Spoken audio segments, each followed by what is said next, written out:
के संसाधन का प्रकार, भूगोल किसे कहते हैं बता दिए थे।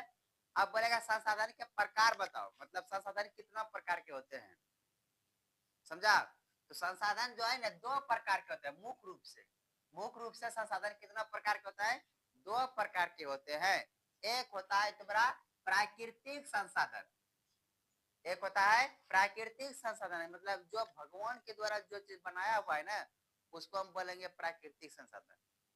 दूसरा होता है मानवीय संसाधन, जो कि मानव के द्वारा जो बनाया जाता है उसे हम बोलते हैं मानवीय संसाधन। जैसे बहुत सारा चीजें तो अभी यहाँ दिख रहा है, सब क्या बनाया है, मानव बनाया है, तो ये कौन सा हो जाएगा, मानवीय संसाधन हो जाएगा। तो ईंटो पत्थर जितना बना, पत्थर तो नहीं होगा लेकिन ईंटो हम बनाते हैं तो मानवीय हो जाएगा। लेकिन ईंटो बनता है मिट्टी से, मिट्टी मानव बनाया है, नहीं बनाया है, वो हो जाएगा प्राकृतिक संसाधन। कौन सा हो जाएगा, प्राकृतिक संसाधन। उसके बाद बोलेगा संसाधन का वर्गीकरण कितने आधार पे है, वर्गीकरण मतलब वर्ग के रूप में बटा, हर एक जौन जौन कैटेगरी का है उसको अलग कर दिया है, समझा।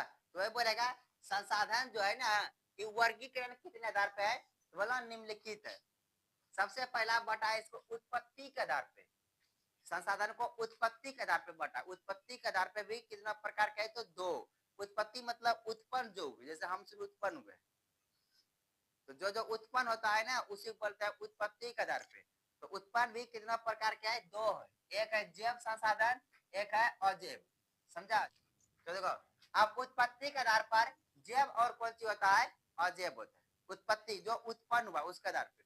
दूसरा उपयोगिता के आधार पे, जो हम उपयोग कर रहे हैं, जैसे हम इसको उपयोग कर रहे हैं, अभी मार्कर को हम यहाँ की कर रहे हैं, उपयोग कर रहे हैं, तो हम बैठा है टूल इन पे, वो भी कौन सी है, एक उपयोग कर रहा है टूल का। तो सब चीज का यहाँ कौन सी हो रहा है, उपयोग। तो उपयोग के आधार पर संसाधन कितना भागों में बटा गया, तो ये दो भागों में, एक नवीकरणीय और एक है अनवीकरणीय। कौन कौन है, एक नवीकरणीय और अनवीकरणीय। अब बोलेगा स्वामित्व के आधार पे, मतलब उसमें तुम्हारा अधिकार रहेगा, स्वामित्व मतलब तुम्हारा उस पर अधिकार है। तो स्वामित्व के आधार पर भी कितना भागों में बटा गया है, तो चार भागों में बटा गया है। स्वामित्व के आधार पर कितना भागों में बटा गया है, तो चार भागों में बटा गया है। पहला व्यक्तिगत, मतलब जिसका व्यक्तिगत मतलब मरकर अभी मेरा है तो मेरा हो गया, व्यक्तिगत है, ये घर मेरा है तो व्यक्तिगत है। तो ये उपयोगिता के आधार पर बटा गया है, बचेगा स्वामित्व के आधार पर, मतलब उस पर मेरा अधिकार जिसका रहेगा उसी को बोलेगा स्वामित्व के आधार। तो स्वामित्व के आधार पर भी चार भागों में बटा गया है, एक व्यक्तिगत है, दूसरा कौन सी है, सामुदायिक है, तीसरा कौन सी है, राष्ट्रीय है, और चौथा कौन सी है, अंतरराष्ट्रीय है। समझ गया, क्या दिक्कत है इसमें, पूछो। अब जो है ना स्वामित्व के आधार पर चार भागों में बटा गया है, एक व्यक्तिगत है, दूसरा सामुदायिक है, और राष्ट्रीय है, और अंतरराष्ट्रीय है। सामुदायिक मतलब हो गया जो सब समूह के द्वारा, मतलब समाज के द्वारा बनाया गया, जैसे काली थन है, या जो तुम्हारा है पर्सनल रहना चाहिए।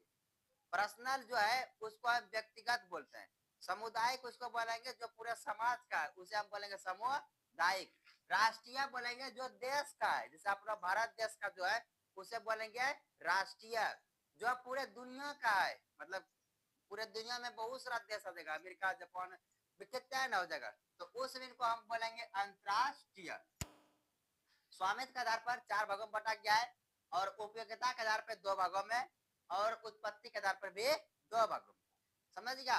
अब बोले उत्पत्ति के आधार पर भी संसाधन कितने प्रकार के होते हैं, तो दो। पहला कौन सा है, जैव संसाधन, और दूसरा कौन सा है, अजैव संसाधन, जैव और अजैव। अब देखो जैव संसाधन देखो किसे कहते हैं, बोलना अवसाद संसाधन जिसकी प्राप्ति जैव मंडल से होती है। कौन सा मंडल से, जैव मंडल से होती है, उसे हम जैव संसाधन कहते हैं, और उसे जैव संसाधन कहते हैं। इसमें सभी लक्षण कौन सी रहते हैं, मौजूद रहते हैं, ये सब लक्षण रहेगा। जैसे मनुष्य, हम सब कौन सा संसाधन हो गया, जैव संसाधन। मनुष्य कौन सा, जैव। वनस्पति जो है गाछ वृक्ष सब देख रहा है, बगीचा वो कौन हो जाएगा, जैव। मछली कौन सा हो जाएगा, जैव। पशु कौन सा जाएगा, जैव। मतलब जितना भी जीव जो है ना सांस ले ले, मतलब श्वसन ले ले, समझा। मतलब जो कि छोटा से बड़ा हो रहा है, मतलब जो सजीव कैटेगरी में जो आएगा ना उसको हम बोलेंगे जैव संसाधन। कौन सा बोलेंगे, जैव। अब अजैव संसाधन किसे कहेंगे? बोला निर्जीव वस्तुओं के समूह को अजैव संसाधन कहा जाता है। इसमें सभी निर्जीव वस्तु होते हैं, जैसे चट्टान, पहाड़। पहाड़ कौन सा हो गया? अजैव हो गया, वो निर्जीव है, वो एक जगह से दूसरी जगह नहीं जा सकेगा, उसे बोलते हैं निर्जीव। समझ लिया? उसके बाद दूसरा है तुम्हारा कौन सा? धातु। कोई भी धातु जो दिख रहा है, धातु जो कि आवाज करेगा टन टन, उसे धातु बोलते हैं। खनिज हो जाएगा, खनिज सब जो धरती के अंदर से निकलता है। अनाज हो गया, जो भी खाते पीते हैं हम सब, चावल, गेहूं। कपड़ा आ गया, जो हम कपड़ा अपना से करता है, पहनते हैं। इसमें है कौन सा? तो अजैव संसाधन है। जैव में कौन सा हो जाएगा? जो कि सजीव रहे, जैसे मनुष्य हो गया, मछली हो गया, बकरी हो गया। अब मरलो बकरी नहीं, जिंदा बकरी रहना चाहिए, उसी का हम कौन सा बोलेंगे? जैव संसाधन। कहीं दिक्कत है इसमें? क्या प्रॉब्लम? चलो एक बार रिवाइज कराते हैं। संसाधन मुख्य रूप से कितना प्रकार के होता है? दो। कितना होता है? दो। पहला होता है प्राकृतिक संसाधन, दूसरा होता है मानवीय संसाधन। उसके बाद संसाधन के वर्गीकरण, मतलब संसाधन को बांटा हुआ है वर्ग में। जैसे हम सब कैसे बांटे हुए हैं, एक बोलता है जात में बटा हुआ है, कुशवाहा है, चमार है, डोम है, ऐसे ऐसे बटा हुआ है। उसी तरह वर्गीकरण में बटा गया है। तो इसको जो है ना तीन भागों में बटा है। तो सबसे पहला उत्पत्ति के आधार पर बांट दिया है, और दूसरा उपयोगिता के आधार पर बांट दिया है, और तीसरा स्वामित्व के आधार पर बांट दिया है। अब देखो, अब जो उत्पत्ति है मतलब जो उत्पन्न हुआ है, इस पे भी दो भागों में बटा है। पहला कौन सा है? जैव।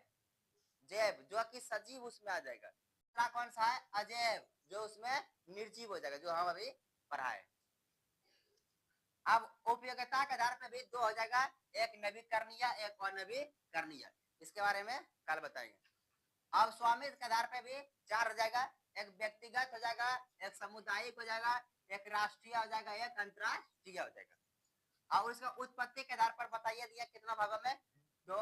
एगो जैव संसाधन, एगो अजैव संसाधन।